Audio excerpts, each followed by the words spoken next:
아침 햇살과 모닝콜로 너와 시작하는 하루 마치 내 인생의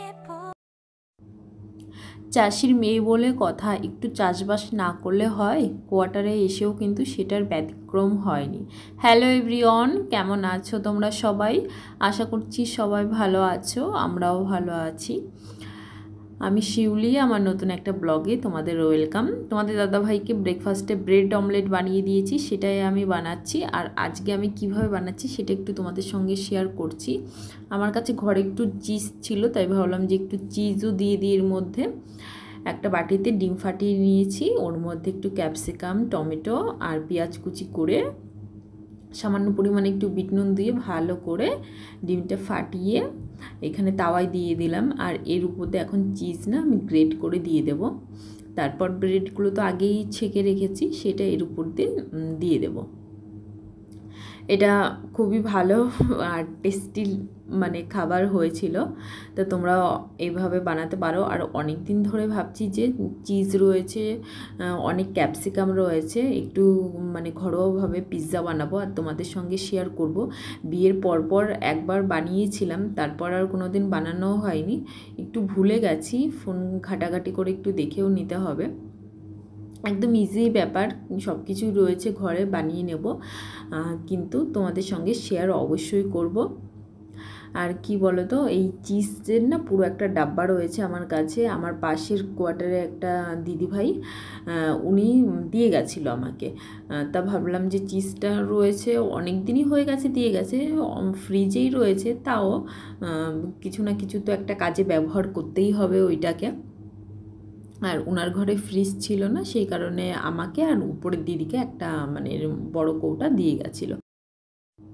জামা কাপড়গুলো আমার গোছানো হয়ে গেছে।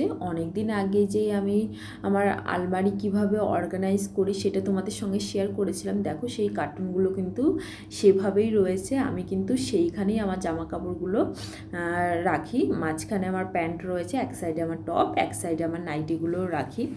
আর বাইরে যে একটা কুমড়ো গাছ লাগিয়েছি সেটা কিন্তু খুব সুন্দর হয়েছে। সেখানে কি সার ব্যবহার করছি সেটাও তোমাদের সঙ্গে শেয়ার করব। প্রচণ্ড গরম যেহেতু, বাইরে কিন্তু তোমাদের দাদাভাই যেতেই পারছে না। আউটপাস নিলেও বাইরে যাচ্ছে না, হয়তো কেউ কোনো কাজের জন্য গেলে তার কাছ থেকে মাছ মাংস আনাচ্ছে, এরকমই ব্যাপার। আর ভিতরে তো একটা দোকান আছে, কিন্তু সেখানে সার হয়তো পাওয়া যায় না, কিন্তু ওইখানে বীজ পাওয়া যায়, ভেন্ডির বীজ, ওইখান থেকে নিয়ে এসেছিলাম। আর ভেন্ডির গাছগুলো না বেশি বাড়ছে না, কারণ প্রচণ্ড রোদ থাকে সামনেটা। পুরো এই সকাল ধরো 5টা থেকে রোদ চলে আসবে, আর ওই সন্ধ্যা 7টা পর্যন্ত রোদ থাকবে এইখানে। সেই কারণে ভেন্ডিগুলো অতটা বাড়ছে না। জল তো মোটামুটি দিচ্ছি। আর কিভাবে আমার গাছটাকে যত্ন নিচ্ছি, কি কি দিচ্ছি ওটাই, বিনা সারে কিভাবে বেড়ে উঠছে সবটাই তোমাদের সঙ্গে শেয়ার করব। ঝটপট জামা কাপড়গুলো আগে গুছিয়ে নিই। আমার শাশুড়ি মা তো ফোন করলেই বলছে যে বাড়ি থেকে যদি কটা বেগুনের বীজ নিয়ে যেতে তাহলে ভালো হতো। ছোট ছোট যেই সেদ্ধ খাই যেই বেগুনগুলো হয়, ওই বেগুনের গাছগুলো কিন্তু আমার শ্বশুর বাড়িতে রয়েছে। আর সেই গাছগুলো প্রায় 1 বছর হয়ে গেল সেইভাবেই রয়েছে। মানে বেগুন হয়েই যায়, কম বেশি হয়ে যায়, কিন্তু যখন একটু সিজনের টাইম থাকে তখন বেশি হয়। মাঝে মাঝে না গাছগুলো যখন একটু শুকিয়ে যায়, সব পাতাগুলো পড়ে যায়, তখন কি করা হয়, ওই গাছগুলোর মাথাগুলো পুরো একদম ছেটে ছেটে দেওয়া হয়, তারপর আবার নতুন পাতা বের হয়ে না সুন্দর বেগুন হয়। আর ওই বেগুনগুলো কিন্তু সিদ্ধ খেতে খুবই ভালো লাগে। তা এই যে বাড়ি যাব ভাবছি, দেখা যাক তখন গেলে নিয়ে আসবো। আর তখন আর হওয়ার সময়ও থাকবে না। এই বিকালের দিকে চলে এসেছি। আর দুপুরে কি কি রান্না হয়েছিল সেটা তো তোমাদের সঙ্গে শেয়ার করে দিলাম। ডাল ছিল, তাই একটু পাঁপড় ভাজা করেছিলাম। আর ওই ব্যাট পাঁপড়গুলো তো সবাই খুবই পছন্দ করে, ওইগুলো আসার সময় না আমার মা দিয়ে দিয়েছে। আর এই যে গাছটা অনেকটাই বড় হয়ে গেছে, ছোট ছোট লতানো কোনো ডালপালা পেলে তাহলে খুব ভালো হতো, ওর নিচে দিয়ে দিলে ওইগুলো না ওই উপর দিকে উঠে যেতে পারতো, কিন্তু সেরকম কিছুই পাচ্ছি না। একটু বড় না হওয়া পর্যন্ত ওই ড্রেনটা পার করতে পারছি না, তাই সামনে একটা মোটা লাঠি দিয়ে দিলাম। আর ওর গোড়াটা ভালো করে একটু মাটি দিয়ে দেব, রোদ জল দেওয়া হচ্ছে তো ওই জায়গাটা একটু নরম হয়ে গেছে, উঁচু করে দেব। আর চা পাতা আমি শুকিয়ে রেখেছিলাম, সেটা নিয়ে এসেছি, সেগুলো এখন সমস্ত গাছের গোড়াগুলো ভালো করে খুঁজে ওই শুকনো চা পাতাগুলো দিয়ে দেবো।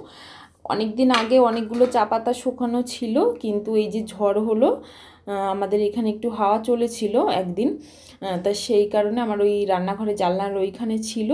পরে দেখি চা পাতাগুলো আর নেই, মানে উড়ে গেছে, বাইরে আর পেছনে যাইনি সেই নোংরার মধ্যে আনতে।